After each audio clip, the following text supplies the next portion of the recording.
Welcome today in front of me Motorola Moto Edge 20 Pro, and I'll show you how to change the lock screen wallpaper on this device. So first you should go to the settings tab and here find the display setting section. Now just here tap to the advanced options and you will see here the wallpaper section.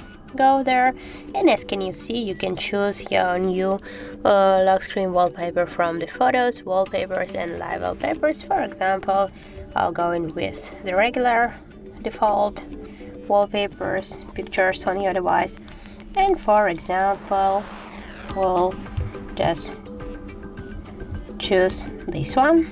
We'll change the lock screen wallpaper, so tap here and now you can just select the position of your wallpaper like you want, and now just tap to OK and tap again here to the lock screen.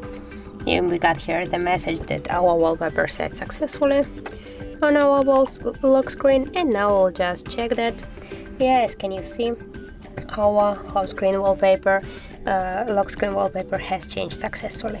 So that's how it looks. If you find this video helpful, leave like, comment and subscribe our channel.